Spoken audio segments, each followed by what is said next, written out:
23-ാം party Congress കേരളത്തിൽ കണ്ണൂരിൽ വെച്ചാണ് ചേരാൻ പോകുന്നത്. അതിൻ്റെ മുന്നോടിയായുള്ള പാർട്ടി ജില്ലാ സമ്മേളനമാണ് ഇന്ന് തൊട്ട് ഇവിടെ നടക്കുന്നത്. 2 സമ്മേളനങ്ങളാണ് ഇന്ന് ആരംഭിക്കുന്നത്, വയനാടും ഇവിടെയും. കണ്ണൂരിലെ ജില്ലാ സമ്മേളനം കഴിഞ്ഞതെല്ലാവർക്കും അറിയാം. നമ്മുടെ പാർട്ടി കോൺഗ്രസ് എല്ലാ കാലത്തും ഇന്ത്യൻ രാഷ്ട്രീയത്തിൽ നിർണായകമായ സ്വാധീനം ചെലുത്തുന്ന ഒന്നാണ്. ലോക രാഷ്ട്രീയത്തെ തന്നെ മാറ്റി കാഴ്ചപ്പാടോടെയാണ് മാർക്സിസം രൂപപ്പെട്ടത്. ആ കാഴ്ചപ്പാട് ലോക രാഷ്ട്രീയ രംഗത്ത് കർഷകർക്കും തൊഴിലാളികൾക്കും ഒരു സ്ഥാനമുറപ്പിക്കുന്നതിന് ഉതകുന്ന സാഹചര്യം സൃഷ്ടിച്ചു എന്നത് നമുക്കറിയാവുന്നതാണ്. നമ്മുടെ സമ്മേളനത്തിൽ വളരെ ദീർഘമായ ഒരു ഉദ്ഘാടന പ്രസംഗത്തിലേക്ക് കടക്കാനല്ല ഞാൻ ഉദ്ദേശിക്കുന്നത്. അതേസമയം അത്യാവശ്യം കാര്യങ്ങൾ പറയാതെയും പറ്റില്ല. നമുക്കറിയാം, രാഷ്ട്രീയ സംഭവവികാസങ്ങളെക്കുറിച്ച് പാർട്ടി കേന്ദ്ര കമ്മിറ്റി രാഷ്ട്രീയ പ്രമേയം തന്നെ അംഗീകരിക്കും. അത് എല്ലാ പാർട്ടി ഘടകങ്ങളുടെയും ചർച്ചയ്ക്ക് വേണ്ടി വിടുന്നതാണ്. അതിനുശേഷം പാർട്ടി കോൺഗ്രസും വിശദമായി ചർച്ച ചെയ്യും. അപ്പോൾ ആ രാഷ്ട്രീയ കാര്യങ്ങളെക്കുറിച്ച് ഇപ്പോൾ വിശദമായി പറയേണ്ടതില്ല എന്നാണ് തോന്നുന്നത്. ഇപ്പോൾ മാർക്സിസം വിഭാവനം ചെയ്ത സോഷ്യലിസ്റ്റ് വിപ്ലവം മാർക്സിൻ്റെയും ഏംഗൽസിൻ്റെയും ജീവിതകാലത്ത് നടന്നില്ല. ലെനിനാണ് അത്തരമൊരു വിപ്ലവം നടത്തുന്നതിന് നേതൃത്വം കൊടുത്തത് എന്നത് ചരിത്രത്തിൻ്റെ ഭാഗമായി നമുക്കറിയാവുന്നതാണ്. എന്നാൽ സോവിയറ്റ് യൂണിയനിൽ രൂപം കൊണ്ട സോഷ്യലിസ്റ്റ് പരീക്ഷണം 7 പതിറ്റാണ്ട് വരെ തുറന്നു. അതോടെ തകർക്കപ്പെടുന്ന അവസ്ഥയാണ് ഉണ്ടായത്. എന്നാൽ സോഷ്യലിസ്റ്റ് വ്യവസ്ഥയുടെ സ്വാധീനം ലോകത്തിൻ്റെ രാഷ്ട്രീയ സാഹചര്യങ്ങളെ വലിയ തോതിൽ മാറ്റിമറിച്ചു. തൊഴിലാളികളും മർദ്ദിത ജനവിഭാഗങ്ങളും മനുഷ്യരായി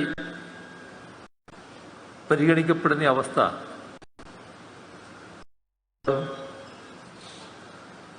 രൂപപ്പെടുന്നതിൽ ഈ വിപ്ലവം വഹിച്ച പങ്ക് വളരെ വലുതാണ്. അതോടൊപ്പം ലോകത്തെ ആകെ തൻ്റെ കാൽക്കീഴിൽ കൊണ്ടുവരാനായിരുന്നു ഹിറ്റ്ലർ ശ്രമിച്ചത്. എന്നാൽ ഹിറ്റ്ലറെ പരാജയപ്പെടുത്തി ലോകത്ത് ജനാധിപത്യത്തിൻ്റെ കൊടിക്കൂറ ഉയർത്തിയത് സോവിയറ്റ് യൂണിയനാണ് എന്ന് നമുക്കറിയാം. അതാണ് ഇന്ത്യയെപ്പോലുള്ള മൂന്നാം ലോക രാജ്യങ്ങളിൽ ദേശീയ വിമോചന പ്രസ്ഥാനങ്ങൾക്ക് ശരിയായ ദിശാബോധം നൽകിയത്. ആ കാര്യത്തിൽ സോവിയറ്റ് യൂണിയനും മാർക്സിസ്റ്റ് ആശയവും വലിയ പങ്കുവഹിച്ചു എന്നതാണ് വസ്തുത. നമുക്കറിയാം, 1920 താഷ്കണ്ടിലാണ് ഇന്ത്യൻ കമ്മ്യൂണിസ്റ്റ് പാർട്ടിയുടെ രൂപീകരണം നടന്നത്. ആ ആശയങ്ങൾ നമ്മുടെ രാജ്യത്ത് എത്തിയതിനു ശേഷമാണ് ബ്രിട്ടീഷുകാർ ഇന്ത്യ വിട്ടുപോകണം എന്ന പ്രമേയം അഹമ്മദാബാദ് AICC-ക്കകത്തുണ്ടായിരുന്നു. നമുക്കറിയാം, ആ കാലത്ത് കമ്മ്യൂണിസ്റ്റുകാരായവരും കോൺഗ്രസിനകത്താണ് പ്രവർത്തിച്ചിരുന്നത്. ഹസ്രത്ത് മൊഹാനി എന്ന കമ്മ്യൂണിസ്റ്റാണ് ആ പ്രമേയം അവതരിപ്പിച്ചത്. പക്ഷേ അതവിടെ പരാജയപ്പെട്ടു. ഏറെ വർഷങ്ങൾക്ക് ശേഷമാണ് ആ മുദ്രാവാക്യം അംഗീകരിക്കുന്നതിലേക്ക് ദേശീയ പ്രസ്ഥാനമെത്തിയത്. ഇതോടൊപ്പം കാണേണ്ടൊരു വസ്തുത, സ്വാതന്ത്ര്യം പ്രാപിച്ച മൂന്നാം ലോക രാഷ്ട്രങ്ങളിൽ ജനജീവിതം കെട്ടിപ്പടുക്കുന്നതിന് സോവിയറ്റ് യൂണിയന് വലിയ സഹായമാണ് നൽകിയത്. ഇപ്പോൾ സ്വാതന്ത്ര്യാനന്തര ഇന്ത്യ ഒരു രീതിയിലും പച്ചപിടിക്കാൻ പാടില്ല എന്നതായിരുന്നു സാമ്രാജ്യത്വ നിലപാട്. അപ്പോൾ ഘനവ്യവസായങ്ങൾക്കടക്കമുള്ള സഹായം സോവിയറ്റ് യൂണിയൻ നൽകിക്കൊണ്ടാണ് ഇന്ത്യയുടെ വളർച്ചക്കുതകുന്ന നിലപാട് സ്വീകരിച്ചത് എന്നത് നമുക്കറിയാം. ഈ വർത്തമാനകാലം സോവിയറ്റ് യൂണിയൻ്റെ തകർച്ച, സോഷ്യലിസ്റ്റ് വ്യവസ്ഥക്കേറ്റ തിരിച്ചടി, അത്തരമൊരു ഘട്ടത്തിൽ അമേരിക്കൻ അധിനിവേശം ലോകത്ത് വിവിധ രാജ്യങ്ങളിൽ സജീവമായിരിക്കുകയാണ്. അത്തരം സാഹചര്യം വരുമ്പോൾ സോവിയറ്റ് യൂണിയനും സോഷ്യലിസ്റ്റ് വ്യവസ്ഥയും ഉണ്ടായിരുന്നെങ്കിൽ എന്ന് രാജ്യങ്ങളും ലോകവും ചിന്തിക്കുന്ന അവസ്ഥ വരുന്നു എന്നതും യാഥാർത്ഥ്യമാണ്. അപ്പം നമുക്കറിയാം, സാമ്രാജ്യത്വം മുതലാളിത്തത്തിൻ്റെ വികസിത രൂപമാണ്. പക്ഷേ ലോകത്തിന് എന്ത് സംഭാവനയാണ് മുതലാളിത്തം ചെയ്തിട്ടുള്ളത്, സാമ്രാജ്യത്വം ചെയ്തിട്ടുള്ളത്? സമ്പന്നരെ അതിവേഗം സമ്പന്നരാക്കുന്നു, ദരിദ്രരെ കൂടുതൽ ദരിദ്രരാക്കുന്നു. 2021 അവസാനത്തോടെ ദാരിദ്ര്യത്തിൽ കഴിയുന്നവരുടെ എണ്ണത്തിൽ 10 കോടിയുടെ വർധനവ്. അങ്ങനെ 74.5 കോടി ജനങ്ങൾ ദാരിദ്ര്യത്തിൽ കഴിയുന്നവരാണ് ലോകത്ത്. ആഗോള ജനസംഖ്യയിൽ 81,10,00,000 ജനങ്ങൾ പോഷകാഹാരക്കുറവാണ് നേരിടുന്നത്. അതേപോലെ തന്നെ ലോകത്ത് ഓരോ മിനിറ്റിലും കടുത്ത പട്ടിണി മൂലം 11 പേർ വീതം മരണമടയുകയാണ്. ഇതാണ് മുതലാളിത്തത്തിൻ്റെ സംഭാവന. അപ്പോൾ നിരവധി ദുരന്തങ്ങൾ ഈ വർത്തമാനകാലത്ത് മുതലാളിത്തം സംഭാവന ചെയ്തിട്ടുണ്ട്. മുതലാളിത്തത്തെ ശരിയായ രീതിയിൽ തുറന്നു കാണിക്കാനും മുതലാളിത്ത വ്യവസ്ഥ എന്താണെന്ന് വിശദീകരിക്കാനും അതിൻ്റെ ദൗർബല്യങ്ങളെ തുറന്നു കാണിക്കാനും പ്രാപ്തമായ ആശയഗതി മാർക്സം മാത്രമാണ്. അതുകൊണ്ടാണ് ആഗോള സാമ്പത്തിക പ്രതിസന്ധി ലോകത്തെ ആകെ പിടിമുറുക്കിയ ഘട്ടത്തിൽ ഏറ്റവും കൂടുതൽ വിറ്റഴിഞ്ഞ പുസ്തകമായി മൂലധനം മാറിയത്. അപ്പോൾ മുതലാളിത്ത വ്യവസ്ഥയുടെ ദൗർബല്യങ്ങളെ പരിഹരിച്ചുകൊണ്ട് മുതലാളിത്തത്തിന് ബദൽ എന്ന നിലയിൽ സോഷ്യലിസ്റ്റ് വ്യവസ്ഥ മാത്രമാണ് ഉയർന്നു നിൽക്കുന്നത്. അപ്പോൾ മുതലാളിത്തത്തിന് ബദൽ സോഷ്യലിസമാണ്. അതുകൊണ്ട് തന്നെയാണ് സോഷ്യലിസ്റ്റ് വ്യവസ്ഥ നിലനിൽക്കുന്ന രാഷ്ട്രങ്ങളെ ദുർബലപ്പെടുത്താനുള്ള പ്രവർത്തനങ്ങൾ സാമ്രാജ്യത്വം നിരന്തരം ആവിഷ്കരിക്കുന്നത്. ചൈനയെ ഒറ്റപ്പെടുത്തുന്നതിന് എല്ലാ വേദികളും ഉപയോഗപ്പെടുത്താനാണ് അമേരിക്കൻ സാമ്രാജ്യത്വം ശ്രമിക്കുന്നത്.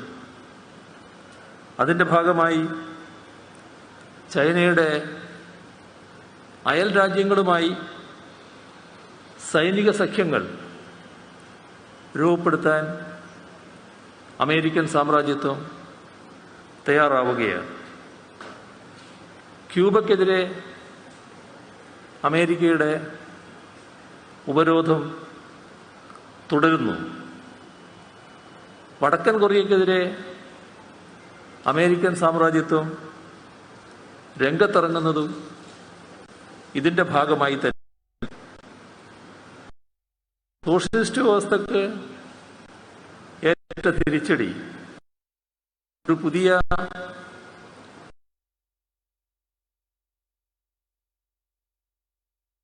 സാങ്കേതിക രംഗത്തെ വികാസം, ആഗോളവൽക്കരണ നയങ്ങൾ,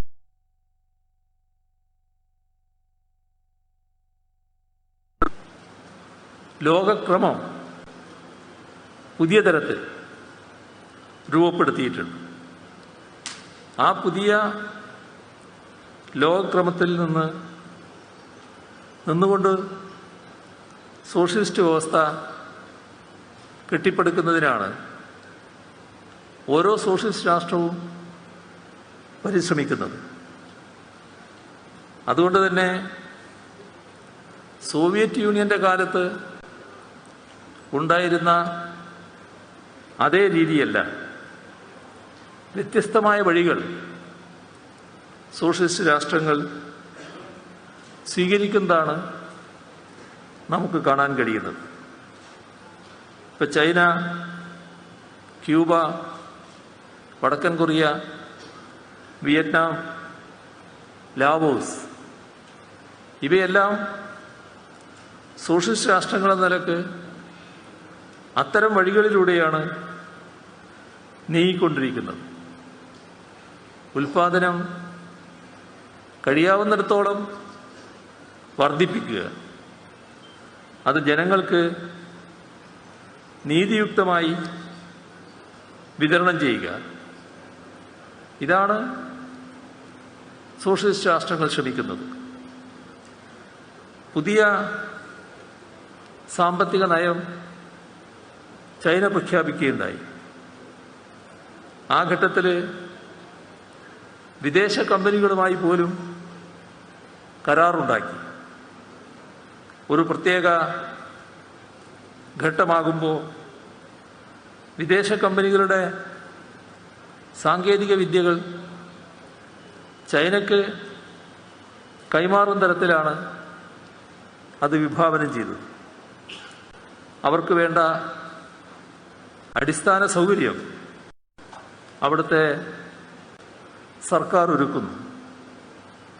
അവരിൽ നിന്ന് ലഭിച്ച സാങ്കേതിക വിദ്യകൾ സ്വാംശീകരിച്ചുകൊണ്ട് പുത്തൻ സാങ്കേതിക വിദ്യകൾ വികസിപ്പിക്കാൻ അവർക്കാവുന്നു. അതിൻ്റെ അടിത്തറ ഉപയോഗപ്പെടുത്തി ശാസ്ത്ര സാങ്കേതിക മേഖലയിൽ വലിയ വികാസം നേടിയെടുക്കാനും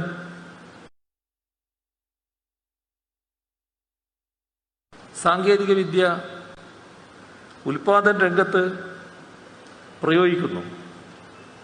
അതിൻ്റെ ഭാഗമായി ഉൽപാദനം വലിയ തോതിൽ വർദ്ധിക്കുന്നു. ലോകത്തെമ്പാടും വിതരണം ചെയ്യുന്ന അവസ്ഥയിലേക്ക് അവരെത്തിച്ചേരുന്നു. ഇത്തരം നയങ്ങളുടെ ഫലമായി ഇന്ന് ലോക മാർക്കറ്റിൻ്റെ 18.33% ചൈനയുടെ നിയന്ത്രണത്തിൽ വന്നു കഴിഞ്ഞിരിക്കുകയാണ്. വിദ്യാഭ്യാസം, ആരോഗ്യം, വീട്, തൊഴിൽ ഇതുപോലുള്ള മേഖലകളിലെല്ലാം മിനിമം നിലവാരം പുലർത്തി മുന്നോട്ട് പോകാൻ ചൈനയ്ക്ക് കഴിയുന്നുണ്ട്. ഷീ ജിൻപിങ് അധികാരമേറ്റപ്പോൾ അവിടെയുള്ള 19 കോടി ജനങ്ങളെ പട്ടിണിയിൽ നിന്ന് കരകയറ്റുമെന്ന് പ്രഖ്യാപിച്ചിരുന്നു. ഇപ്പോൾ നേട്ടം കൈവരിച്ചുകൊണ്ട് സോഷ്യലിസ്റ്റ് വ്യവസ്ഥയുടെ സവിശേഷമായ ഘട്ടത്തെ അവർ പിന്നിട്ടതായി അടുത്തിടെ ചേർന്ന ചൈനീസ് കമ്മ്യൂണിസ്റ്റ് പാർട്ടിയുടെ പ്ലീനത്തിൽ അവർ പ്രഖ്യാപിക്കുകയുണ്ടായി. എന്നാൽ അവരുടെ ദൗർബല്യങ്ങൾ അവർ തന്നെ തുറന്നു പറയുന്നുണ്ട്. അസമത്വത്തിൻ്റെയും അഴിമതിയുടെയും പ്രശ്നങ്ങൾ അവരെ അലട്ടുന്നുണ്ട്. അവരെക്കുറിച്ച് ചില വിമർശനം നമ്മുടെ പാർട്ടി നേരത്തെ തന്നെ ഉയർത്തിയതാണ്. കോഴിക്കോട് പാർട്ടി കോൺഗ്രസ് അംഗീകരിച്ച പ്രത്യയശാസ്ത്ര പ്രമേയത്തിൽ ആ വിമർശനം നമ്മൾ ഉന്നയിച്ചിരുന്നു. സാമ്രാജ്യത്വ രാഷ്ട്രങ്ങൾക്കെതിരെ ശക്തമായ നിലപാട് അവർ സ്വീകരിക്കുന്നില്ല എന്നതടക്കമുള്ള ആ വിമർശനങ്ങൾ ഇപ്പോഴും നമ്മുടെ പാർട്ടി നിലനിർത്തുകയാണ്. സോഷ്യലിസ്റ്റ് രാഷ്ട്രങ്ങൾ മുന്നേറുന്നു എന്നുള്ളത് മാത്രമല്ല, നേരത്തെ പതാക ഉയർത്തിക്കൊണ്ട് സഖാവ് KMS പ്രസ്താവിച്ചതുപോലെ ലോകത്ത് ഇടതുപക്ഷ മുന്നേറ്റങ്ങൾ വീണ്ടും സജീവമാകുന്നുണ്ട്. സോഷ്യലിസ്റ്റ് വ്യവസ്ഥ ആദ്യമായി സ്ഥാപിക്കപ്പെട്ട സോവിയറ്റ് യൂണിയൻ തകർക്കപ്പെട്ടെങ്കിലും അവിടെ സജീവമായ കമ്മ്യൂണിസ്റ്റ് പാർട്ടിയുടെ പ്രവർത്തനം റഷ്യയിൽ ഇപ്പോഴും നടക്കുകയാണ്. ഈ അടുത്താണ് റഷ്യൻ പാർലമെൻറ്റിൻ്റെ അധോസഭയായ ഡ്യൂമയിലേക്ക് തിരഞ്ഞെടുപ്പ് നടന്നത്. Communist party of Russian federation അവർക്ക് 2016 42 സീറ്റായിരുന്നു. ഇപ്പോൾ അത് 57 സീറ്റായി വർദ്ധിപ്പിക്കാൻ അവർക്ക് കഴിഞ്ഞു. കഴിഞ്ഞ തവണ ലഭിച്ചത് 13% വോട്ടായിരുന്നു. ഇത്തവണ അത് 19% വർദ്ധിപ്പിക്കാൻ കഴിഞ്ഞു. അപ്പോൾ മുന്നേറാൻ അവിടുത്തെ കമ്മ്യൂണിസ്റ്റ് പാർട്ടി കഴിഞ്ഞിരിക്കുന്നു. എന്നാൽ അവർ തുറന്നു പറഞ്ഞൊരു കാര്യം നാം ശ്രദ്ധിക്കേണ്ടതുണ്ട്. അവർ പറഞ്ഞത് ഈ തെരഞ്ഞെടുപ്പിൽ വലിയ അട്ടിമറി നടന്നുവെന്നാണ്. വോട്ടെണ്ണലിൻ്റെ ആദ്യഘട്ടം മുതൽ ഭൂരിപക്ഷമുണ്ടായിരുന്ന കമ്മ്യൂണിസ്റ്റ് പാർട്ടിയുടെ പല സ്ഥാനാർത്ഥികളും 2 രീതിയിലുള്ള വോട്ടാണ് അവിടെ. ഒന്ന് നേരിട്ടുള്ള വോട്ട്, മറ്റൊന്ന് ഓൺലൈൻ. അപ്പോൾ ഓൺലൈനും ഓഫ്ലൈനും ഉണ്ട് അവിടെ. ഈ ഓഫ്ലൈനായുള്ള വോട്ടിങ്ങിൽ നല്ല പോലെ മുന്നേറി. പക്ഷെ ഓൺലൈനായപ്പോൾ ആ വോട്ടുകൾ എണ്ണുന്ന സ്ഥിതി വന്നപ്പോൾ ഈ മുന്നേറിയവർ പലരും വല്ലാതെ പുറകിൽ പോകുന്ന അവസ്ഥയുണ്ടായി.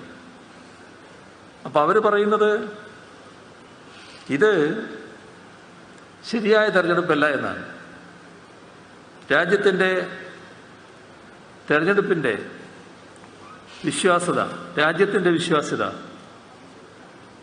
സംരക്ഷിക്കാൻ ജനങ്ങൾ രംഗത്തിറങ്ങണമെന്ന് അവിടുത്തെ കമ്മ്യൂണിസ്റ്റ് പാർട്ടി ചെയർമാൻ സിഗാനോവ് പ്രസ്താവിക്കുകയുണ്ടായി. ഈ വോട്ടിംഗ് ഫലം ജനങ്ങൾ ചതിക്കപ്പെട്ടു, തെരഞ്ഞെടുപ്പിൽ ക്രമക്കേട് നടന്നു, അത് മറച്ചുവെക്കാൻ കപടപ്രചരണം നടത്തുകയാണ് എന്നും അദ്ദേഹം വ്യക്തമാക്കി. അതേപോലെ തന്നെ ലാറ്റിൻ അമേരിക്കൻ രാജ്യങ്ങളിൽ ഇടതുപക്ഷ മുന്നേറ്റം ദൃശ്യമാണ്.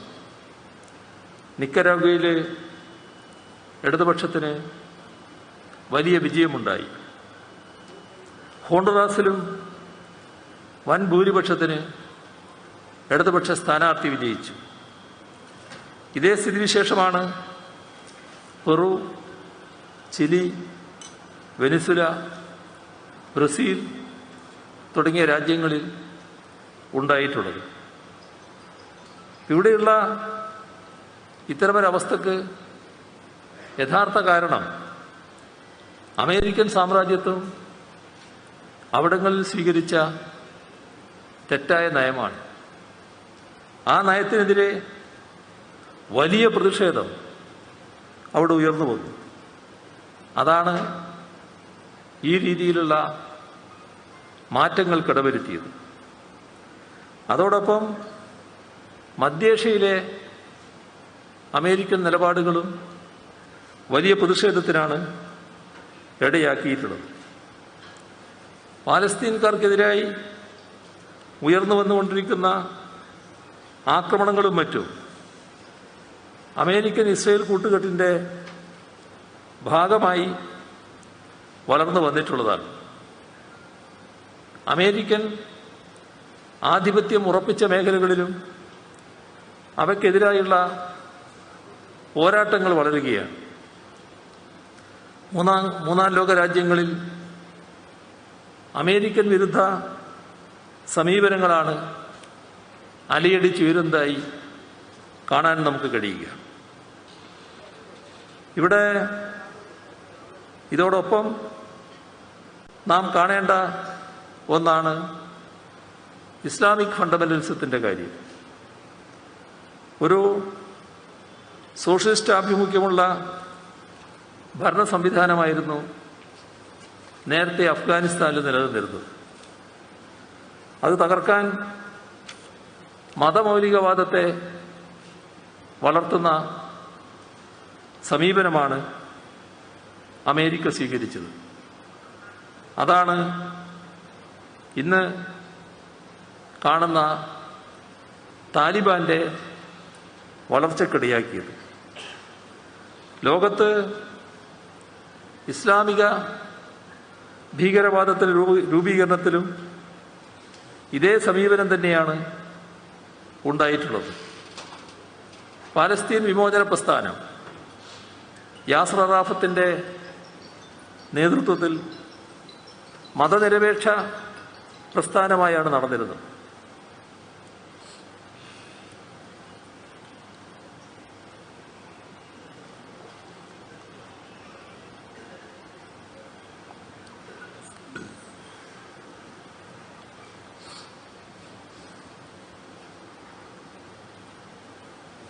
ആ പ്രസ്ഥാനത്തെ മതഭീകരവാദ പ്രസ്ഥാനമാക്കി മാറ്റാൻ പരിശ്രമിച്ച ഡോക്ടർ അസം, അദ്ദേഹം അഫ്ഗാനിസ്ഥാനിലേക്ക് കടന്നു. അങ്ങനെ ബിൻ ലാദനെ കണ്ടു. ഇവർ രണ്ടുപേരുമാണ് CIA സഹായത്തോടെ അൽ ഖ്വയ്ദ എന്ന പ്രസ്ഥാനം രൂപപ്പെടുത്തുന്നത്. ഇതിനെല്ലാ സഹായവും ചെയ്ത് അമേരിക്കയുടെ ചാരസംഘടനയായ CIA ആയിരുന്നു. അപ്പൊ അമേരിക്കയുടെ കടന്നുകയറ്റം ഓരോ രാജ്യത്തിനും എന്താണ് സംഭാവന ചെയ്തത് എന്ന് നാം ഓർക്കേണ്ടതായി. ഇറാഖിലും ലിബിയയിലുമെല്ലാം ഇത്തരത്തിലുള്ള ഇടപെടലുകളാണ് അമേരിക്ക. അതിന്റെ ഫലമെന്തായിരുന്നു എന്നുള്ളതും നമുക്ക് അറിയാവുന്നതാണ്. ഇന്നത്തെ കാലത്ത് മുതലാളിത്ത വ്യവസ്ഥ വലിയ തോതിലുള്ള പ്രതിസന്ധികളാണ് അനുഭവിച്ചുകൊണ്ടിരിക്കുന്നത്. അവയ്ക്കെതിരായി വലിയ തോതിലുള്ള കലാപങ്ങൾ ഉയർന്നു വരുന്നുണ്ട്. പക്ഷേ ആ പ്രക്ഷോഭങ്ങൾ വലിയ തോതിൽ ജനശ്രദ്ധ ആകർഷിക്കുന്ന പ്രക്ഷോഭങ്ങളായി മാറുന്നുണ്ടെങ്കിലും ആ ജനമുന്നേറ്റങ്ങൾക്ക് ശേഷം അവ കെട്ടടങ്ങുന്നു, പഴയ അവസ്ഥയിലേക്ക് പൊതുവെ മടങ്ങിപ്പോവുകയും ചെയ്യുന്നു. ഇതിന് ഇടയാക്കുന്നത് ഇത്തരം പ്രക്ഷോഭങ്ങൾക്ക് വ്യക്തമായ ബദൽ കാഴ്ചപ്പാടുകളില്ല എന്നുള്ളതാണ്. ആ സമരങ്ങൾ വ്യവസ്ഥയെ മാറ്റുന്നതിനുള്ള ഒന്നായി മാറാത്തത് ഈ കൃത്യമായ ബദൽ കാഴ്ചപ്പാടോടെയുള്ള പ്രസ്ഥാനം അല്ലാത്തത് കൊണ്ടാണ്. അപ്പൊ ഇത് വ്യക്തമാക്കുന്നൊരു കാര്യമുണ്ട്. ബദൽ പരിപാടികളുണ്ടാവണം. അവ നടപ്പിലാക്കുന്നതിന് ശക്തമായ സംഘടനാ സംവിധാനവും രൂപപ്പെടണം.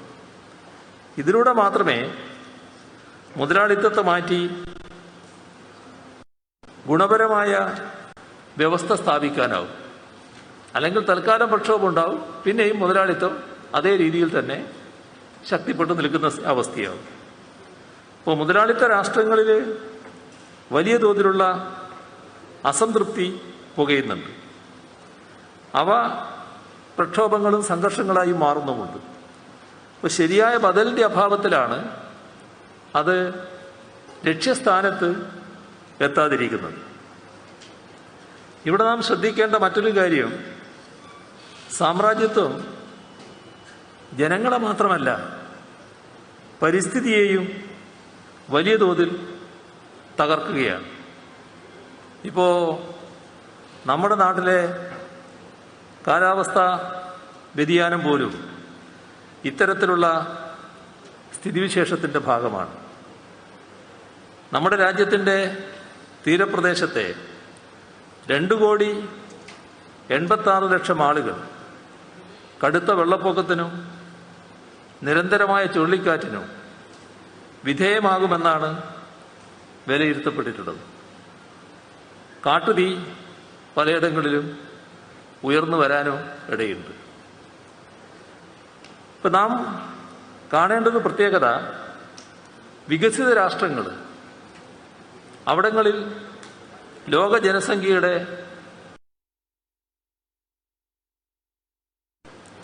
പക്ഷേ കഴിഞ്ഞ 170 വർഷത്തെ കണക്കെടുത്താൽ ഹരിതവാതകങ്ങളുടെ 50% പുറത്തുവിട്ടത് ഈ വികസിത രാഷ്ട്രങ്ങളാണ്. ഇപ്പോൾ മുതലാളിത്ത രാഷ്ട്രങ്ങളുടെ തെറ്റായ നയങ്ങളാണ് ലോകത്തെ ദുരിതത്തിലേക്ക് നയിക്കുന്നത് എന്ന് നാം കാണും. സാർവദേശീയ തലത്തിൽ അമേരിക്ക ഏകലോകക്രമം സ്ഥാപിക്കാനുള്ള പ്രവർത്തനങ്ങളാണ് നടത്തിവരുന്നത്. അതുമായി അവർ മുന്നോട്ട് പോവുകയാണ്. സാമ്രാജ്യത്വ ശക്തികളുടെ ആധിപത്യത്തിനും ജനാധിപത്യ വിരുദ്ധ ഭരണ സംവിധാനങ്ങൾക്കുമെതിരായ പ്രക്ഷോഭങ്ങൾ ലോകത്ത് ഉയർന്നു വരുന്നുണ്ട്. ജനപക്ഷത്ത് നിന്നുകൊണ്ട് ഉയർന്നു വരുന്ന ഇത്തരം സമരങ്ങളെ പിന്തുണക്കുകയും മുന്നോട്ട് കൊണ്ടുപോവുകയും ചെയ്യുക എന്നതാണ് ഈ ഘട്ടത്തിൽ നമുക്ക് ഏറ്റെടുക്കാനുള്ള പ്രധാനമായ ഉത്തരവാദിത്വം. ദേശീയ തലത്തിൽ നാം കാണേണ്ട ഒരു പ്രത്യേകത, നമ്മുടെ രാജ്യത്തിൻ്റെ ദേശീയ സ്വാതന്ത്ര്യ സമരത്തിലൂടെ വികസിപ്പിച്ചെടുത്ത ഗുണപരമായ എല്ലാ പാരമ്പര്യങ്ങളെയും തകർക്കുകയാണ്. ഇപ്പോൾ BJP അധികാരത്തിലെത്തുക എന്നത് മറ്റേതെങ്കിലും ഒരു രാഷ്ട്രീയ പാർട്ടി അധികാരത്തിലെത്തുന്നത് പോലെയല്ല എന്ന് നമ്മുടെ പാർട്ടി നേരത്തെ തന്നെ വ്യക്തമാക്കിയിട്ടുള്ളതാണ്. കാരണം അതിനെ നയിക്കുന്നത് ഫാസിസ്റ്റ് കാഴ്ചപ്പാടുള്ള RSS ആണ്. അതുകൊണ്ട് തന്നെ അവരുടെ നിലപാട്, RSS നിലപാട്, അതാണ് BJP നടപ്പാക്കാൻ ശ്രമിക്കുന്നത്. ഇക്കാര്യത്തിൽ നമ്മുടെ പാർട്ടി നേരത്തെ മുന്നോട്ട് വെച്ച കാഴ്ചപ്പാടുകൾ അക്ഷരം പ്രതി ശരിയാകുന്ന അനുഭവമാണ് ഇപ്പോഴുള്ളത്. പാർലമെന്ററി ജനാധിപത്യത്തിന് പകരം പ്രസിഡൻഷ്യൽ ഭരണരീതി കൊണ്ടുവരാനാണ് RSS ആഗ്രഹിക്കുന്നത്. ഇപ്പോൾ പാർലമെന്റിൽ ജനകീയമായ പ്രശ്നങ്ങളും ചർച്ചകളും കൊണ്ടുവരുന്നതിന് അവർ വിമുഖത കാണിക്കുന്നത് നമ്മുടെ അനുഭവമാണ്. ഹിന്ദുത്വ അജണ്ടയെ കോർപ്പറേറ്റുകൾ വലിയ തോതിൽ പിന്തുണക്കുകയാണ്. അവരുടെ മാധ്യമങ്ങളെയും വിഭവങ്ങളെയും അതിനായി ഉപയോഗിക്കുന്ന സ്ഥിതിയാണ് നിലനിൽക്കുന്നത്. കോർപ്പറേറ്റുകളുടെ കയ്യിലാണ് മഹാഭൂരിഭാഗം മാധ്യമങ്ങളും. അതിൻ്റെ ഭാഗമായി വലിയ പ്രചരണം ഹിന്ദുത്വ അജണ്ടയ്ക്ക് നൽകുകയാണ്. ആഗോളവൽക്കരണം മുന്നോട്ട് വെക്കുന്ന തുറന്ന കമ്പോള വ്യവസ്ഥ, ഇത് സംഘപരിവാർ നേരത്തെ തന്നെ സ്വീകരിച്ചു കഴിഞ്ഞതാണ്. ഇപ്പോൾ സ്വാതന്ത്ര്യാനന്തര ഇന്ത്യയിൽ പഞ്ചവത്സര പദ്ധതി നടപ്പാക്കൽ തുടങ്ങി.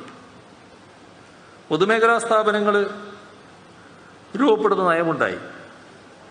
ആ ഘട്ടത്തിലെല്ലാം അതിനെയെല്ലാം നഖശിഖാന്തം എതിർക്കുന്ന നിലപാടായിരുന്നു ഇന്നത്തെ BJPയുടെ അന്നത്തെ രൂപമായ ജനസംഘം സ്വീകരിച്ചിരുന്നത്. അതുകൊണ്ട് തന്നെ സർക്കാർ സംവിധാനങ്ങളെ ശക്തിപ്പെടുത്തണമെന്നും സമ്പദ്ഘടനയിൽ സർക്കാരിൻ്റെ ഇടപെടൽ ഉണ്ടാകണമെന്നുമുള്ള കാഴ്ചപ്പാട് സംഘപരിവാറിനില്ല. ആ നയത്തിൻ്റെ പ്രതിഫലനം തന്നെയാണ് ഇപ്പോഴത്തെ മോഡി സർക്കാരിൻ്റെ ഭരണത്തിലും കാണാൻ കഴിയുന്നത്. പൊതുമേഖലാ സ്ഥാപനങ്ങൾ ഒന്നിനു പുറകെ ഒന്നായി വിറ്റുതുലക്കുന്നു. ഇത് ആഗോളവൽക്കരണ നയങ്ങളുമായി ഒരു തരത്തിലുള്ള ഭിന്നതയും ഇവർക്കില്ലാത്തതുകൊണ്ടാണ്. ഇപ്പം രാജ്യത്തെ ഫെഡറൽ സംവിധാനത്തിൻ്റെ സാധ്യതകൾ തകർക്കുന്ന നടപടിയാണ് ഗവൺമെൻറ് സ്വീകരിക്കുന്നത്. ഇപ്പോൾ കാശ്മീരിൻ്റെ സ്വയംഭരണാവകാശം എന്ന കാഴ്ചപ്പാട് കാറ്റിൽ പറത്തുകയുണ്ടായി. ആസൂത്രണ കമ്മീഷനെ പിരിച്ചുവിട്ടു. നമ്മുടെ ഗ്രാമസഭകൾ തന്നെ കേന്ദ്രം നേരിട്ട് വിളിക്കാൻ ശ്രമിക്കുന്ന നില വന്നു. സംസ്ഥാനത്തിൻ്റെ അധീനതയിലുള്ള നിരവധി വകുപ്പുകളുണ്ട്. ആ വകുപ്പുകൾ തങ്ങളുടെ കൈവശം കൊണ്ടുവരാനും അതിനായി നിയമനിർമ്മാണം നടത്തി സംസ്ഥാന താൽപ്പര്യങ്ങൾക്ക് മുകളിൽ കുതിര കയറുന്ന സ്ഥിതി സൃഷ്ടിക്കാനും കേന്ദ്ര ഗവൺമെൻറ് ശ്രമിക്കുകയാണ്. ഇതോടൊപ്പം മതനിരപേക്ഷതയുടെ എല്ലാ ഘടകങ്ങളും ഇല്ലാതാക്കാനുള്ള പരിശ്രമമാണ് നടക്കുന്നത്. ന്യൂനപക്ഷ ജനവിഭാഗങ്ങൾക്കെതിരെ സംഘടിതമായ ആക്രമണം രാജ്യവ്യാപകമായി നടത്തുകയാണ്. ഇതിൻ്റെ ഭാഗമായാണ് പൗരത്വ നിയമ ഭേദഗതി കൊണ്ടുവന്നത്. നമ്മുടെ രാജ്യത്ത് എല്ലാ ജനവിഭാഗങ്ങളിലും വിവാഹവും ചിലപ്പോൾ വിവാഹമോചനവും നടക്കുന്നുണ്ട്. പക്ഷെ മുസ്ലിമീങ്ങളുടെ ഇടയിൽ വിവാഹമോചനം വന്നാൽ അത് ക്രിമിനൽ കുറ്റമാണ്. ബാക്കി എല്ലാവരിലും അത് സിവിൽ കേസാണ്. ഇത് കേന്ദ്ര ഗവൺമെൻറ് ന്യൂനപക്ഷ വിരോധത്തിൻ്റെ ഭാഗമായി സ്വീകരിച്ചൊരു സമീപനമാണ്. അപ്പോൾ മതനിരപേക്ഷതയുടെ കടക്കൽ കത്തിവെക്കുന്ന നടപടികൾ ഇപ്പോൾ ഗ്രാമീണ മേഖലകളിലടക്കം വലിയ തോതിൽ വർഗീയ സംഘർഷം ഉയർത്തിക്കൊണ്ടുവരാനാണ് ശ്രമിക്കുന്നത്. അതിൻ്റെ ഭാഗമായി പശുക്കച്ചവടക്കാരെയൊക്കെ ആക്രമിക്കുന്നതും വർഗീയ ധ്രുവീകരണം വലിയ തോതിൽ സൃഷ്ടിക്കുന്നതും നാം കാണുകയുണ്ടായി. ഇതോടൊപ്പം പട്ടികജാതി പട്ടികവർഗ വിഭാഗങ്ങൾക്കെതിരെയുള്ള അതിക്രമങ്ങൾ രാജ്യത്ത് വർദ്ധിക്കുകയാണ്. പട്ടികജാതി വിഭാഗങ്ങൾക്കെതിരെയുള്ള അതിക്രമങ്ങൾ തടയുന്നതിനുള്ള നിയമം ദുർബലമാക്കുന്ന ഒരു വിധി സുപ്രീം കോടതിയുടെ ഭാഗത്ത് വന്നു. അതിൽ പ്രതിഷേധിച്ച ദളിത് വിഭാഗത്തിന് നേരെ ക്രൂരമായ മർദ്ദനമാണ് അഴിച്ചുവിട്ടത്. 8 ദളിതർ ആ അക്രമത്തിൽ കൊല്ലപ്പെട്ടു. മധ്യപ്രദേശിൽ ദളിത് വിഭാഗത്തിന് നേരെ വെടിവെപ്പുണ്ടായി. ഭീമാ കൊറോഗാവ് സംഭവവുമായി ബന്ധപ്പെട്ടും ദളിതർക്കെതിരെ ആക്രമണമുണ്ടായി. ഉത്തർപ്രദേശിൽ തുടർച്ചയായാണ് ദളിത് വിഭാഗം ആക്രമിക്കപ്പെടുന്നത്. ഇപ്പോൾ ഗോവധ നിരോധനത്തിൻ്റെ പേരിലായിരുന്നു അഖ്ലാഖിനെ കൊലപ്പെടുത്തിയത്. രാജ്യത്തിൻ്റെ മനസാക്ഷിയെ ഞെട്ടിപ്പിച്ച സംഭവം. കാശ്മീരിലെ കത്വ ക്ഷേത്രത്തിൽ മുസ്ലിം പെൺകുട്ടിയെ ബലാത്സംഗം ചെയ്ത് കൊലപ്പെടുത്തിയ സംഭവം രാജ്യത്തെ ആകെ വിറങ്ങലിപ്പിച്ച ഒന്നായിരുന്നു. ട്രെയിനിലും മുസ്ലിം ജനവിഭാഗത്തിന് രക്ഷയില്ല എന്ന അവസ്ഥ നേരത്തെ ഉണ്ടായി. ഇത്തരത്തിലുള്ള ആക്രമണങ്ങൾ വ്യാപകമായി നടക്കുമ്പോൾ വേറൊരു ഭാഗത്ത് ക്രിസ്ത്യൻ ജനവിഭാഗത്തിൽപ്പെട്ടവരും ആക്രമിക്കപ്പെടുകയാണ്. ഇപ്പോൾ കഴിഞ്ഞ ദിവസമാണ് മധ്യപ്രദേശിൽ ക്രിസ്ത്യൻ മിഷണറിമാർ നടത്തുന്ന സ്കൂളുകൾ ആക്രമിച്ച് തകർക്കുന്ന നിലയുണ്ടായി. നേരത്തെ ഗ്രഹാം സ്റ്റെയിനെയും മക്കളെയും ഒറീസയിൽ കൊലപ്പെടുത്തിയ സംഭവം, കർണാടകയുടെ വിവിധ ഭാഗങ്ങളിൽ ക്രൈസ്തവർക്കെതിരെ നടന്ന ആക്രമണങ്ങൾ, ഇവയിലെല്ലാം ഫലപ്രദമായ കേസുകൾ ചുമത്തുന്നതിന് തയ്യാറല്ല. അതിനു പകരം അവരെ വെള്ളപൂശുന്ന സമീപനമാണ്. ഇതിൻ്റെ കൂടെ നാം കാണേണ്ടതാണ് ഭരണഘടനാ സ്ഥാപനങ്ങളെ വർഗീയവൽക്കരിക്കാനുള്ള ശ്രമം. ചരിത്ര കൗൺസിൽ തൊട്ട് എല്ലാ സ്ഥാപനങ്ങളിലും ഇത്തരമൊരു നിലപാടാണ് സ്വീകരിക്കുന്നത്. താരതമ്യേന സ്വതന്ത്രമായി പ്രവർത്തിക്കുന്ന ജുഡീഷ്യറിക്കകത്തും ഇടപെടലുകൾ വരുന്നു. അതിൻ്റെ ഭാഗമായി ജുഡീഷ്യറിയിൽ തന്നെ ഉണ്ടായ പൊട്ടിത്തെറി സ്വാതന്ത്ര്യാനന്തര ഇന്ത്യ കണ്ടിട്ടില്ലാത്തൊരു സംഭവമായിരുന്നു. അതും ഇക്കാലത്തുണ്ടായി.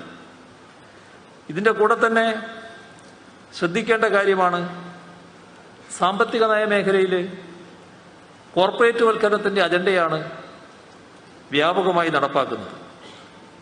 പൊതുമേഖലാ സ്ഥാപനങ്ങൾ ഒന്നിനു പുറകെ ഒന്നായി സ്വകാര്യവൽക്കരിക്കപ്പെടുകയാണ്. ഓഹരി വിൽപ്പനയിലൂടെ 2020-21 വർഷം 1,20,000 കോടി രൂപ സംഭരിക്കാനാണ് കേന്ദ്ര സർക്കാർ തീരുമാനിച്ചിട്ടുള്ളത്. പൊതുമേഖല തകർക്കപ്പെടുമ്പോൾ കോർപ്പറേറ്റുകൾക്ക് പരവതാനി വിരിക്കുകയാണ്. ലക്ഷക്കണക്കിന് കോടി രൂപയുടെ കുടിശ്ശിക ഈ കോർപ്പറേറ്റുകൾ ഖജനാവിലേക്ക് അടക്കേണ്ടത്. അതാണ് എഴുതിത്തള്ളുന്നത്. കോർപ്പറേറ്റ് ടാക്സ് ഇനത്തിൽ കഴിഞ്ഞ സാമ്പത്തിക വർഷം മാത്രം കേന്ദ്ര ഗവൺമെൻറ് ഇളവ് ചെയ്തത് 1,45,000 കോടി രൂപയാണ്. അതോടൊപ്പം കിട്ടാക്കട എന്ന പേരിൽ പൊതുമേഖലാ ബാങ്കുകൾ കോർപ്പറേറ്റുകളുടെ കടങ്ങൾ എഴുതിത്തള്ളുകയാണ്. 8,75,000 കോടി രൂപയുടെ കോർപ്പറേറ്റ് ലോണുകളാണ് പൊതുമേഖലാ ബാങ്കുകൾ എഴുതിത്തള്ളിയത്. ഇതോടൊപ്പം അനുദിനം പെട്രോളിയം ഉൽപ്പന്നങ്ങളുടെ വില വർദ്ധിപ്പിക്കുന്ന നിലയാണ് സ്വീകരിക്കുന്നത്. കുത്തക കമ്പനികളുടെ താൽപ്പര്യങ്ങൾക്കനുസരിച്ചാണ് ഈ വില വർധനവ് തുടരുന്നത്. ചുരുക്കത്തിൽ രാജ്യത്തെ കോർപ്പറേറ്റുകൾക്ക് പണയം വെക്കുന്ന നിലപാട്, ആ നയങ്ങൾക്കെതിരെ ശക്തമായ പ്രതിഷേധം വിവിധ മേഖലകളിൽ ഉയർന്നു വരുന്നുണ്ട്. കാർഷിക വ്യവസായ മേഖലയിൽ ഈ പോരാട്ടം ശക്തമായ തലത്തിലാണ് ഉയർന്നു വന്നിട്ടുള്ളത്. ഒരു വർഷക്കാലം നീണ്ട പ്രക്ഷോഭത്തിലേക്ക് കർഷകരെത്തിയത് തങ്ങളുടെ ജീവിതത്തെ ദുരിതപൂർണമാക്കുന്ന നയങ്ങൾക്കെതിരെയുള്ള പോരാട്ടം എന്ന നിലയിലാണ്. കാർഷിക മേഖലയെ കോർപ്പറേറ്റുകൾക്ക് തീരെഴുതാൻ ഉതകുന്ന നയങ്ങളുമായി വന്നപ്പോഴാണ് കർഷകർ പ്രക്ഷോഭത്തിലേക്ക് ഇറങ്ങിയത്. പ്രക്ഷോഭം ശക്തിപ്പെട്ടപ്പോൾ എല്ലാ ജനാധിപത്യ മര്യാദകളും കാറ്റിൽ പറത്തിക്കൊണ്ട് കേന്ദ്ര സർക്കാർ ഇടപെടുന്ന രീതിയാണ് നാം കണ്ടത്.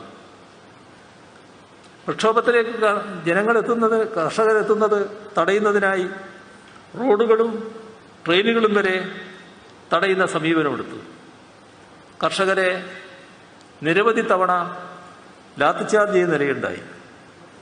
BJP നേതാക്കൾ തന്നെ കർഷകരെ ആക്രമിക്കുന്ന സ്ഥിതിവിശേഷം, വെടിവെപ്പ്, പലരും കൊല്ലപ്പെടുന്ന അവസ്ഥ. 700ഓളം പേരാണ് ഈ സമരത്തിൽ രക്തസാക്ഷിത്വം വരിച്ചത്.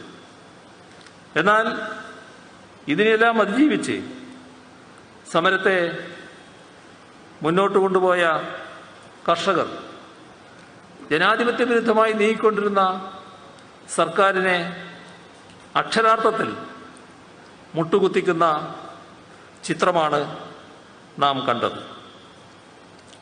പ്രക്ഷോഭത്തെ വർഗീയമായി ധ്രുവീകരിക്കാനുള്ള ശ്രമങ്ങളും സംഘപരിവാർ നടത്തി. അതിനെല്ലാം അതിജീവിച്ച് പ്രക്ഷോഭം മുന്നോട്ട് പോയി. വർഗീയതയ്ക്കെതിരെ വർഗ ഐക്യം ഉയർത്തുക എന്ന കാഴ്ചപ്പാട് ശരിവെക്കുന്നത് കൂടിയായിരുന്നു ഈ പ്രക്ഷോഭം. ഇതോടൊപ്പം തൊഴിലാളി വർഗത്തിൻ്റെ പോരാട്ടം ഈ കാലഘട്ടത്തിൽ ഉയർന്നു വന്നു.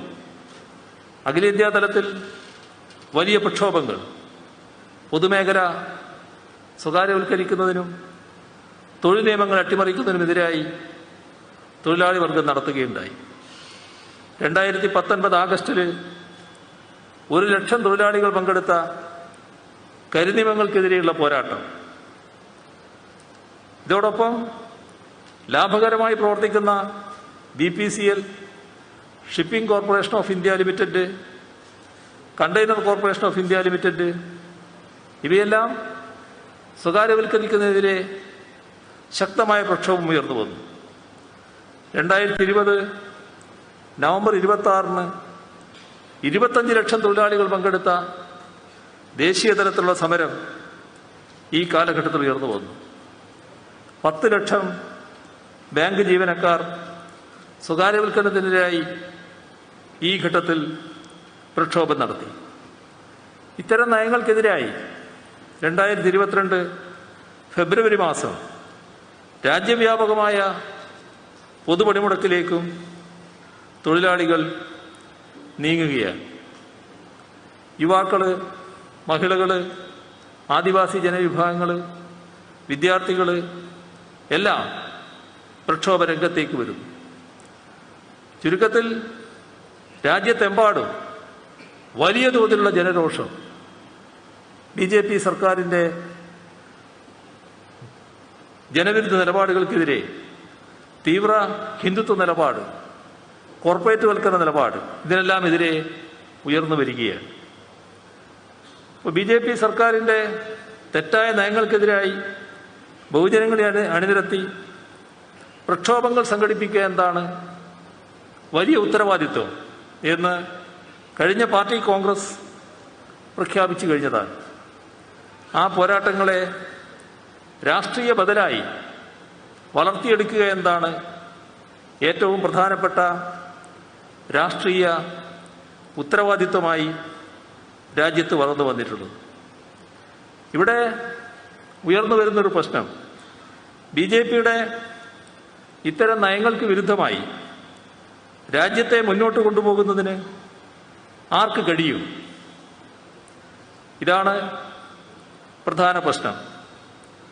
ആഗോളവൽക്കരണ നയങ്ങൾക്ക് ബദൽ കാഴ്ചപ്പാടുകൾ മുന്നോട്ട് വെക്കണം. സംഘപരിവാറിൻ്റെ പ്രത്യയശാസ്ത്ര നിലപാടുകളെ ശക്തമായി എതിർക്കാനാവണം. അത്തരത്തിലൊരു ശക്തി ഇടതുപക്ഷം മാത്രമാണ്. അപ്പോൾ ആ ഇടതുപക്ഷത്തോടൊപ്പം ജനാധിപത്യ ശക്തികളെയും ഗ്രൂപ്പുകളെയും കൂട്ടിച്ചേർത്ത് മുന്നോട്ട് പോവുക എന്നത് ഇന്നത്തെ കാലത്ത് ഏറ്റവും പ്രധാനമാണ്. ഇവിടെ കോൺഗ്രസ് BJPയുടെ അതേ സാമ്പത്തിക നയം, അതോടൊപ്പം മതനിരപേക്ഷമാണെന്ന് അവകാശപ്പെടുന്ന കോൺഗ്രസിന് വർഗീയ പ്രീണന നയവും, അത്തരത്തിലുള്ള കോൺഗ്രസിന് BJPക്ക് ബദലാവാനാവില്ല. ഇപ്പം ഏറ്റവും ഒടുവിൽ രാഹുൽ ഗാന്ധിയുടെ പ്രസ്താവന വന്നു. അദ്ദേഹം കോൺഗ്രസിൻ്റെ വലിയൊരു പരിപാടി എന്ന രീതിയിൽ സംഘടിപ്പിച്ച ജയ്പൂർ റാലിയിലാണ് ഒരു ഹിന്ദു ഗവൺമെൻറ് എന്ന ആശയം മുന്നോട്ട് വച്ചിരിക്കുന്നത്. ഹിന്ദുത്വത്തെ എതിർക്കാനാണ് എന്നാണ്. ഇത് നേരത്തെ മുതൽ കോൺഗ്രസ് സ്വീകരിച്ചു വരുന്ന മൃദു ഹിന്ദുത്വ സമീപനത്തിൻ്റെ ഭാഗമാണ്. മതനിരപേക്ഷത സംരക്ഷിക്കപ്പെടണമെങ്കിൽ വർഗീയതയോട് വിട്ടുവീഴ്ചയില്ലാതെ നിലപാട് സ്വീകരിക്കണം. പക്ഷേ കഴിഞ്ഞ കുറച്ചു കാലമായി കോൺഗ്രസിന് അത് കഴിയുന്നേയില്ല. മൃദു ഹിന്ദുത്വ നിലപാടാണ് നേരത്തെ മുതൽ സ്വീകരിച്ചു പോകുന്നത്. അതിൻ്റെ ഭാഗമായുള്ള വർഗീയ പ്രീണനവും അത് ഉറപ്പിച്ച് പ്രഖ്യാപിക്കുന്ന നിലയാണ് രാഹുൽ ഗാന്ധിയുടെ ഭാഗത്തു നിന്ന് ഇപ്പോൾ ഉണ്ടായിരിക്കുന്നത്. നേരത്തെയുള്ള അവരുടെ നയത്തിൻ്റെ ഫലമായി കോൺഗ്രസിൻ്റെ നേതാക്കൾ ഒന്നിനു പുറകെ ഒന്നായി BJP കൂടാരത്തിലേക്ക് ചേക്കേറുകയാണ്. അതിൽ MLA-മാരുണ്ട്, MP-മാരുണ്ട്, കോൺഗ്രസ് നേതാക്കളായവരുണ്ട്, പഴയ മന്ത്രിമാരുണ്ട്. അങ്ങനെ പലതരത്തിൽ കോൺഗ്രസ് നയിച്ചവർ ഇപ്പോൾ BJP-യെ നയിക്കുന്ന അവസ്ഥയിലാണ് നിലനിൽക്കുന്നത്. ഇത് സംഭവിച്ചത് കോൺഗ്രസിലുള്ള വിശ്വാസം ജനങ്ങൾക്ക് നഷ്ടപ്പെട്ടിരിക്കുകയാണ്. അതവരുടെ അണികൾക്കും നഷ്ടമായിരിക്കുന്നു. അതിൻ്റെ തുടർച്ചയായിട്ടാണ് അതിനൊന്നും ഒരു തിരുത്തലുമില്ലാതെ അതേ നിലപാട് തന്നെ സ്വീകരിച്ചു പോകുന്നത്. ഇപ്പോൾ ബീഹാറിൽ തെരഞ്ഞെടുപ്പ് നടന്നപ്പോൾ അവിടുത്തെ മഹാസഖ്യം കോൺഗ്രസ് നൽകിയ സീറ്റുകളിലെല്ലാം അവർ വലിയ തോതിൽ പരാജയപ്പെട്ടു. ഇതാണ് വിശ്വാസ്യതക്കുറവ്. ജനങ്ങൾ വിശ്വസിക്കുന്നില്ല. അപ്പോൾ ഇത്തരമൊരു സാഹചര്യത്തിൽ BJP-ക്ക് ബദലായി കോൺഗ്രസിനെ കാണാൻ പറ്റില്ല. സാമ്പത്തിക നയം, ആഗോളവൽക്കരണ നയം, ഉദാരവൽക്കരണ നയം, അതിൻ്റെ ഭാഗമായി സ്വീകരിച്ച സ്വകാര്യവൽക്കരണ നടപടികൾ, അതിലെല്ലാം ഇപ്പോഴും കോൺഗ്രസ് ഉറച്ചു നിൽക്കുകയാണ്. അപ്പോൾ ഒരു തരത്തിലും BJP-ക്ക് ബദലായ ഒരു ശക്തിയായി കോൺഗ്രസ് മാറുന്നില്ല എന്നതാണ് കാണേണ്ടത്. അപ്പം ഇത്തരമൊരു സാഹചര്യത്തിൽ നമ്മുടെ പാർട്ടിക്ക് എന്താണ് ചെയ്യാൻ കഴിയുക? ഇവിടെ വിവിധ സംസ്ഥാനങ്ങളുണ്ട്. ആ സംസ്ഥാനങ്ങളിൽ നിലനിൽക്കുന്ന ഇന്നത്തെ സാഹചര്യം പ്രാദേശിക രാഷ്ട്രീയ കക്ഷികൾ പലയിടത്തും പ്രബലമാണ്. അപ്പോൾ ഓരോ സംസ്ഥാനത്തും BJP-യെ ഒറ്റപ്പെടുത്തി പരാജയപ്പെടുത്താൻ ഒതുങ്ങുന്ന സാഹചര്യം വേണം. അത്തരം കക്ഷികൾ BJP-ക്കെതിരായി സമീപനം സ്വീകരിക്കുന്ന, മതനിരപേക്ഷതയുടെ ഭാഗത്ത് ഉറച്ചു നിൽക്കുന്ന ആ കക്ഷികളുമായുള്ള ബന്ധം ദൃഢമാക്കുക എന്നതാണ് ഈ ഘട്ടത്തിൽ ചെയ്യാൻ കഴിയുന്നത്. അപ്പോൾ ഇതിൻ്റെ ഭാഗമായി അഖിലേന്ത്യാ തലത്തിൽ സ്വാഭാവികമായി ഒരു ബദൽ ഉയർന്നു വരും. ഇവിടെ നല്ല വിശ്വാസ്യത ജനങ്ങളിൽ ഇടതുപക്ഷത്തിനുണ്ട്. അത് വെച്ചുകൊണ്ട് തന്നെ ആ ബദൽ നയങ്ങൾ മുന്നോട്ട് വെച്ച് BJP-ക്കെതിരെയുള്ള ഓരോ സംസ്ഥാനത്തിൻ്റെയും പ്രത്യേകതകൾ വെച്ചുകൊണ്ടുള്ള ശക്തികൾ രൂപപ്പെടണം.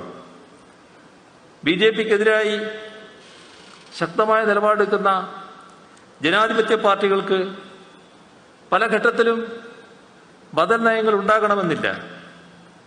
അപ്പോൾ അവിടെയാണ് ഇടതുപക്ഷം മുന്നോട്ട് വെക്കുന്ന രാഷ്ട്രീയത്തിൻ്റെ പ്രസക്തി. അവരെ BJP-ക്കെതിരെ നിലപാടെടുക്കുന്നവരാക്കി മാറ്റുക. അത്തരത്തിൽ ഒരു നിലപാടിലേക്ക് അവർ വരുന്നുണ്ടെങ്കിൽ BJP-യെ പരാജയപ്പെടുത്തുന്നതിനായുള്ള സഖ്യങ്ങൾ ഉണ്ടാക്കുക.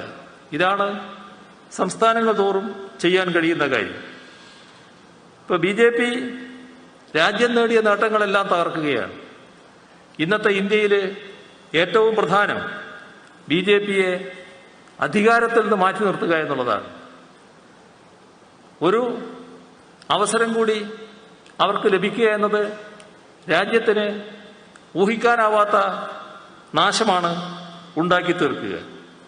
അപ്പോൾ വളരെ പ്രധാനമായ ഈ കടമ നിർവഹിക്കുന്നതിന് ഉതകുന്ന നിലപാട് സ്വീകരിക്കുക എന്നതാണ് പാർട്ടി കാണുന്നത്. BJP-യെ അധികാരത്തിൽ നിന്ന് മാറ്റി നിർത്തി ഒരു മതനിരപേക്ഷ സർക്കാർ രൂപീകരിക്കുക, അതിനാവശ്യമായ സഹായകരമായ നിലപാട് സ്വീകരിക്കുക. ഇതാണ് CPIM സ്വീകരിക്കുന്ന നിലപാട്. ഇതെല്ലാം സംബന്ധിച്ചുള്ള വിശദമായ കാഴ്ചപ്പാടും നയവും പാർട്ടി കോൺഗ്രസ് ചർച്ച ചെയ്ത് തീരുമാനിക്കുകയാണ് ചെയ്യുക. അഖിലേന്ത്യാ തലത്തിൽ BJP-യെ മാറ്റി നിർത്തണം, മതനിരപേക്ഷ ശക്തി അധികാരത്തിൽ വരണം. അതിനുതകുന്ന സമീപനം സ്വീകരിച്ച് മുന്നോട്ട് പോകണം.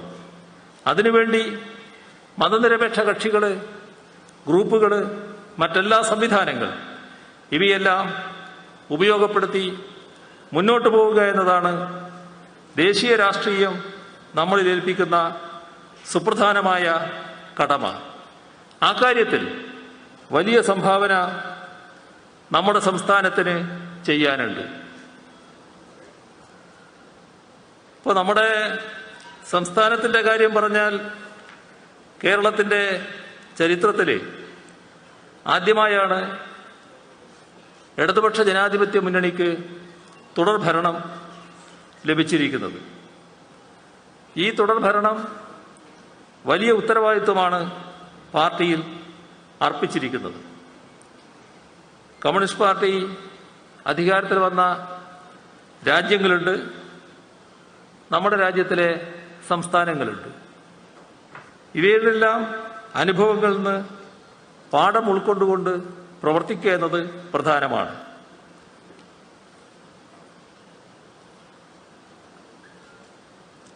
അഖിലേന്ത്യാ തലത്തിൽ കേന്ദ്ര സർക്കാരിൻ്റെ അധികാരം ഉപയോഗിച്ച് സംസ്ഥാനത്തെ വികസന പദ്ധതികളെ തകിടം മറിക്കാനാകുമോ എന്നൊരു പരിശ്രമമാണ് അവർ നടത്തിക്കൊണ്ടിരിക്കുന്നത്. അതുകൊണ്ട് തന്നെ സംസ്ഥാന സർക്കാരിൻ്റെ സുപ്രധാനമായ പദ്ധതികളെ തടസ്സപ്പെടുന്ന രീതി അവർ സ്വീകരിക്കുകയാണ്. അതിൻ്റെ ഭാഗമാണ് സിൽവർ ലൈൻ പദ്ധതിയെ അട്ടിമറിക്കാനുള്ള നീക്കം. കേരളത്തിൻ്റെ ഒരറ്റത്ത് നിന്ന് മറ്റേ അറ്റത്തേക്ക് 4 മണിക്കൂർ കൊണ്ട് എത്തുന്ന പദ്ധതി വേണ്ടെന്ന് വെക്കണമെന്നാണ് അവരാവശ്യപ്പെടുന്നത്.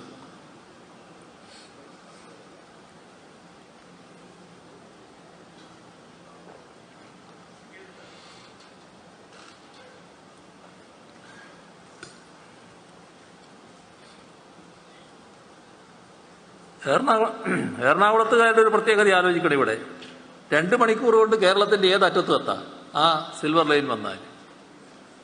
ഇതാണ് വേണ്ടെന്ന് വെക്കണം എന്ന് ഇപ്പോ BJPയും UDFും പറഞ്ഞുകൊണ്ടിരിക്കുന്നു.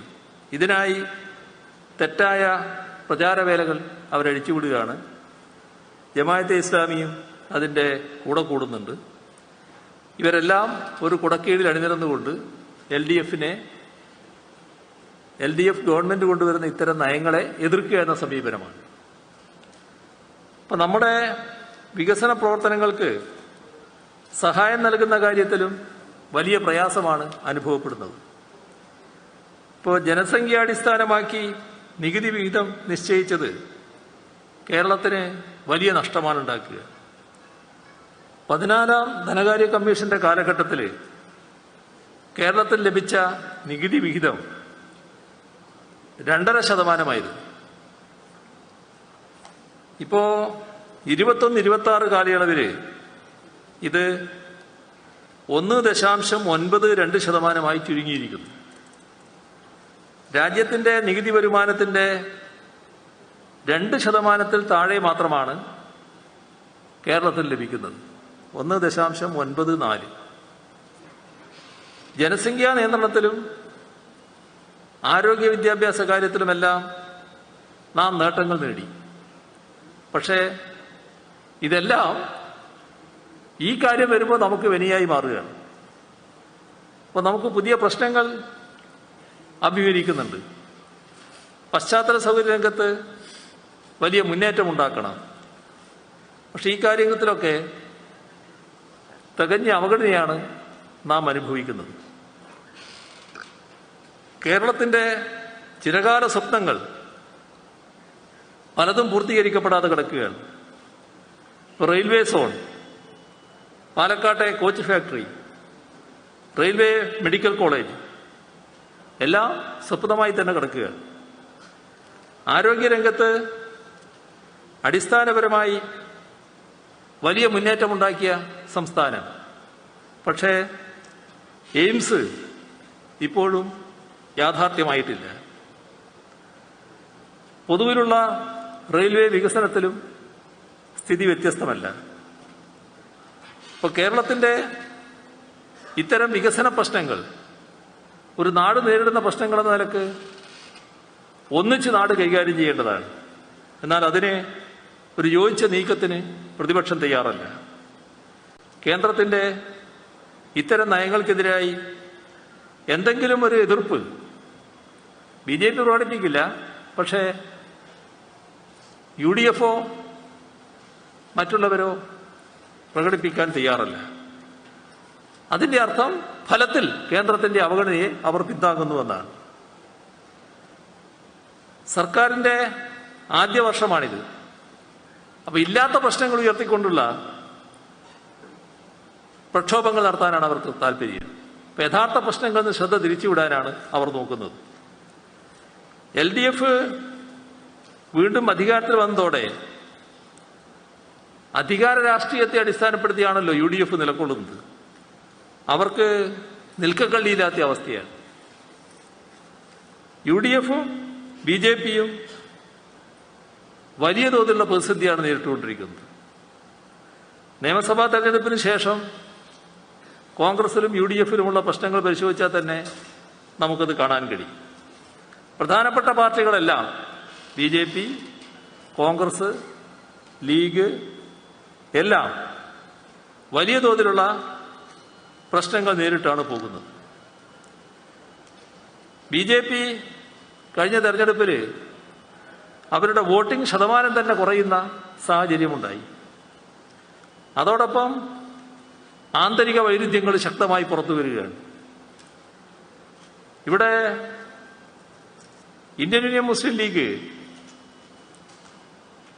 ജമാഅത്തെ ഇസ്ലാമിയുമായും മറ്റു കൂട്ടുകെട്ട് ഉണ്ടാക്കിക്കൊണ്ട് മുന്നേറുകയാണ്. വലിയ തോതിലുള്ള വർഗീയ നിലപാടിലേക്ക് മാറുന്നൊരവസ്ഥ ലീഗിന്റെ ഭാഗത്തു നിന്ന് വന്നുകൊണ്ടിരിക്കുന്നതും കാണാൻ നമുക്ക് കഴിയും. ഇപ്പൊ ജനവിരുദ്ധ നയങ്ങളുടെ വക്താക്കളാണ് UDFും BJPയും. അപ്പൊ അവർക്ക് അവരുടെ നയത്തിന്റെ അടിസ്ഥാനത്തിൽ ജനങ്ങളെ അണിനിരത്താനാവില്ല. അപ്പോ വർഗീയ ധ്രുവീകരണം വലിയ തോതിൽ സംസ്ഥാനത്തുണ്ടാക്കുക, ഇതിനാണിപ്പോ ഇവർ ശ്രമിക്കുന്നത്. എല്ലാ പ്രശ്നത്തെയും വർഗീയമായി വ്യാഖ്യാനിക്കാനാണ് ഈ വിഭാഗങ്ങൾക്കെല്ലാം താല്പര്യം. ഇതിന് നവമാധ്യമങ്ങൾ ശ്രദ്ധിച്ചാൽ മതി. അതിലിടുന്ന പോസ്റ്റുകൾ, വർത്തമാനങ്ങൾ ഇതെല്ലാം വലിയ തോതിൽ വർഗീയ ധ്രുവീകരണം സൃഷ്ടിക്കാൻ ഉതകുന്നവയാണ്. ഓരോ പ്രദേശത്തും സംഘപരിവാറും ഇസ്ലാമിക തീവ്രവാദ ശക്തികളും പരസ്പരം ആക്രോശിക്കുന്ന ചിത്രങ്ങൾ വന്നുകൊണ്ടിരിക്കുകയാണ്. വർഗീയ സംഘർഷം ഉണ്ടാക്കുക എന്നാണ് രണ്ടു കൂട്ടരുടെയും താല്പര്യം. പരസ്പര പൂരകമാണിതൊക്കെ. രണ്ടു കൂട്ടരും പരസ്പരം സഹായിക്കുകയാണ്. നമ്മുടെ നാടിന്റെ മതനിരപേക്ഷത തകർത്ത് വർഗീയമായി ഭിന്നിക്കണം, വർഗീയ ചേരിതിരിവുണ്ടാവണം, ജനങ്ങളിലാകെ വർഗീയ വികാരമുണ്ടാവണം. അതിനുതകുന്ന വെല്ലുവിളികളാണ് നവമാധ്യമം ഉപയോഗിച്ചുകൊണ്ട് ഈ രണ്ട് വിഭാഗവും, സംഘപരിവാറും ഇസ്ലാമിക തീവ്രവാദികളും നടത്തിക്കൊണ്ടിരിക്കുന്നത്. അപ്പോ അവർ കാണുന്നത് ഇതിലൂടെ തങ്ങൾ ഓരോരുത്തർക്കും ശക്തി പ്രാപിക്കാമെന്നാണ്. വർഗീയ വികാരം ഉയർത്തിക്കൊണ്ട് വർഗീയ ശക്തി എന്ന നിലക്ക് കൂടുതൽ കരുത്ത് നേടാം എന്നാണ് ചിന്തിക്കുന്നത്.